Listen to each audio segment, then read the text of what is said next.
Alright guys, we finally got it to stand. Got a beautiful morning up here on the mountain. Pretty quiet. You can hear a few crows in the background.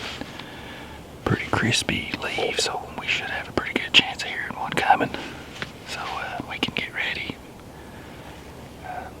We've had a lot of activity in this stand that we're in right here.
Alright, we're here and stand. It's time for a one bite review. I know deer's coming along. This is Jack Link's original beef and cheese. Good stuff, mid-morning stack. So actually I've kind of got into it, so my one bite challenge has turned into a last bite challenge. So one bite, everybody knows the rules.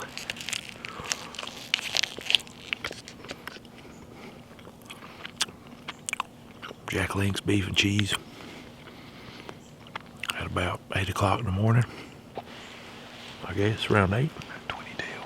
20 to 8, ain't even 8 o'clock yet. Pop-Tarts don't go far in the morning.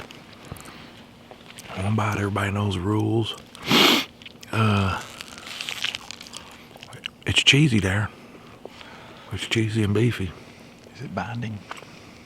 Yeah. I mean, that's going to stick to your ribs right there. May stick to some. It may stick to some other things, but I'm gonna say for a 7:40 snack up on top of a mountain when you're hungry, I'm gonna give it a 6.2. So Jack Link's original beef and cheese, guys. If you're in the woods, 6.2. It's a no-brainer.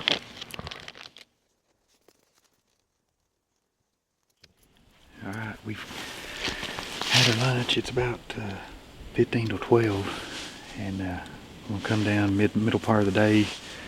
Usually ain't a whole lot of deer activity, but we're going to check out this point and then go around off into a flat down here below us.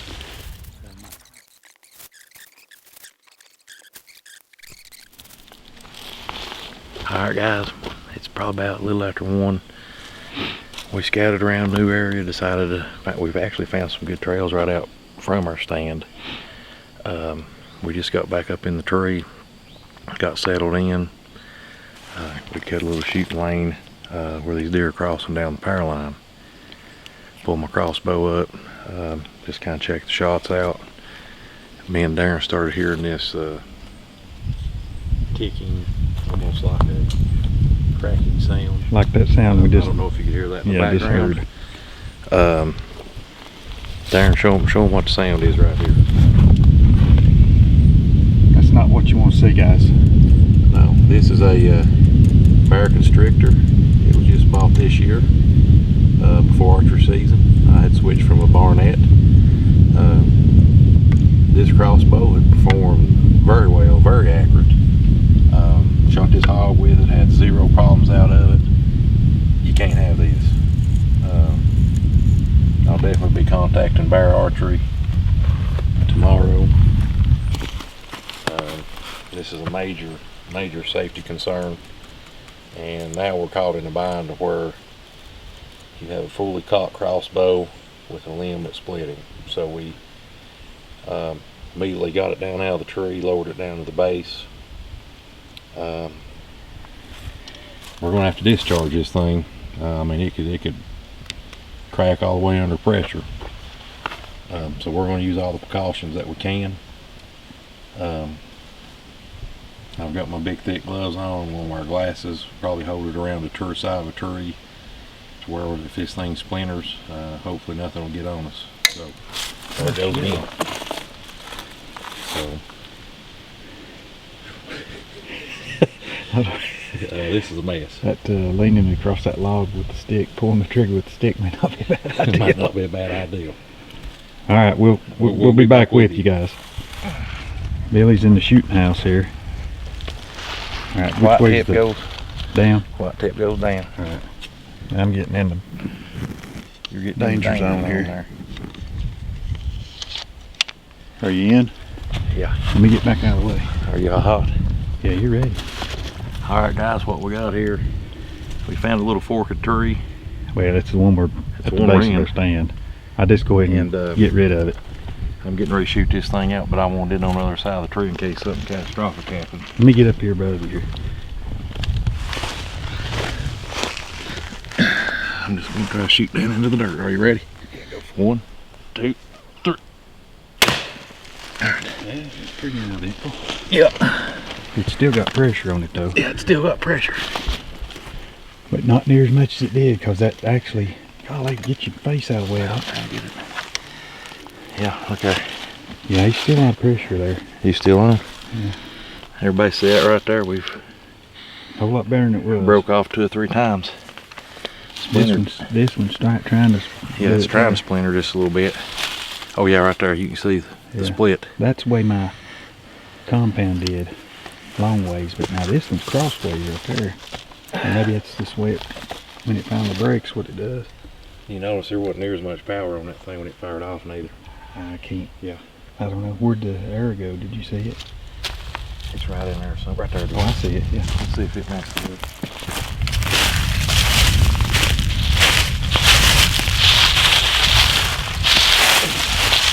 A little bird in it. Get it out. I think I'll use that. Well, we got our shot out. Nothing blew up. Of course, I'd come up here originally to try to film Darren kill one with his compound, and that's all I can do now. So I'm full-time film man. Back up in the tree. You seen the crossbow fail? We got it done. Settled down in there and worked up an appetite. I'm telling you, that's enough to that's enough to put you over the edge right there. So we decided to do a little taste comparison this morning. Got up in here, got a little hungry, had some Jack Link's beef and cheese. I think I gave it like a 6.2. Tastes pretty good this morning. So my afternoon, hey, we've got the Slim Jim beef and cheese. So I think the Jack Links might have been 75 cents more. We're gonna do a 1 bite challenge here. I want to see if that Jack Links is worth that extra money. So I'll take 1 bite. Everybody knows the rules.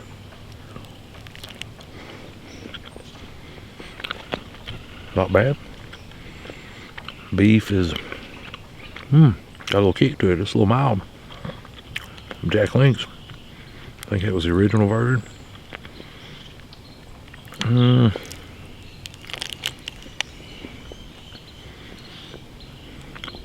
think the Jack Links might have been a little more moist.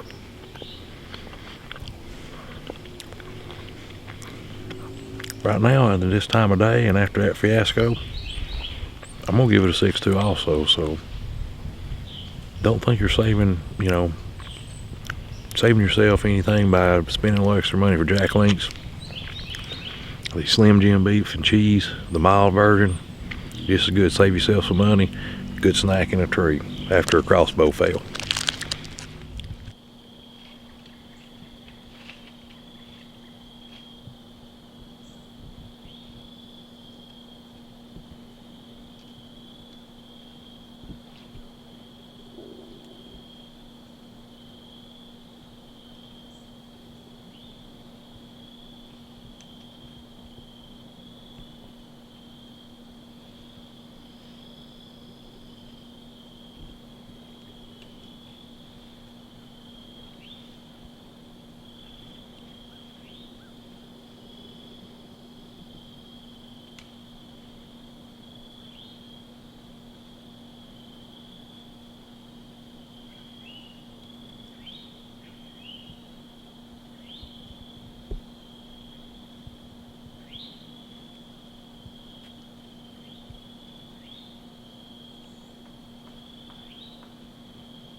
Alright guys, we're out here today. I'm at Randy's house. We've been practicing a little recurve today. A little bad weather, so we're kind of using his garage to shoot out of. But what we're going to talk about today is our Bear X Constrictor. Back during archery season, and y'all probably seen leading up to this, we were up on the mountain hunting and had this thing hanging up there with me and started hearing some strange noises, and my limb here started coming apart on me, started cracking. Pretty scary being up 20 foot in the tree when that happens, but we were able to lower it down, get it shot out safely. But just wanted to give a shout out to Bear Archery. We had contacted their customer service. Pretty hassle-free, didn't ask any questions how anything happened. Just shipped me 4 limbs straight out to my local Bass Pro Shop here. They also had talked to me on the phone about the strings on these. Apparently the first batch of strings, they had some problems with the servings. They went ahead and threw in a string for me and actually a string for Randy. He's got a Bear X Constrictor too. So just want to give a great shout out to them. Took a little longer than I expected to get the limbs in after I talked to them. About 2.5 weeks go by, hadn't been contacted by Bass Pro. Made a few phone calls, got back in touch with Bear. Apparently the press or the machine they used to manufacture these limbs had broke down on them. They said it was about to be fixed and be shipped out within the week. Just a few days later, got a call from Bass Pro. Customer service great up there too. Took the crossbow up there within about 30-45 minutes. They had everything fixed, rigged up, new string, and just got her back home over to Randy's. We're getting ready to shoot her out and make sure everything's working good on it. So we'll get her cocked here and hopefully we don't have some of those issues we had before. We got a target set up here about 20 yards or so. And this will be the actual first time that we've shot it since the limbs cracked on it. So we're hoping everything goes smooth.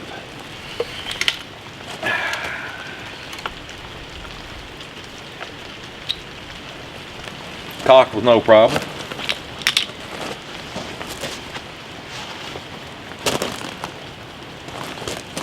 And these things are under a lot of pressure. I think the pull on these are 175, is that correct, Randy? I think it is, yeah. And they shoot about 400, I think 410, 415 foot per second. So a lot of force here, so you don't want nothing blowing up on you. So we're going to shoot her out here. Make sure she's working good. Expandable stock, I like that. Yeah, yeah.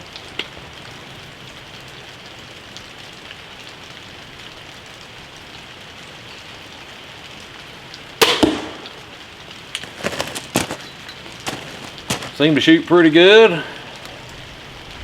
No problems. So shot just a tad to the left, and that may be where they put a new string on. May have to kind of readjust the sights a little bit, but overall, happy with the customer service. The only knock I will say on this, I did have to pay a service fee at Bass Pro, I think about $40, which I kind of felt like under warranty. No fault of my own, it should have been free, but paid for the work to be done, which not that big an issue. But if you do have something under warranty with them, you're probably going to have to pay the service fee wherever you take it. But not a big deal considering it's about a $600 crossbow to pay $40 to get it fixed. But overall, pleased with it, and we'll get her out in the woods a little bit next year. If we're not hunting with our recurves, that's kind of the way we're angling now. But here we hunt with just about everything you can think of. Recurves, crossbows, compounds, rifles, muzzleloaders, so we kind of do it all. So pistols, forgot about Randy's, as he called it in the last episode, old Dirty Harry there. So anyway, we're looking forward to the next hunts, and we'll see you then.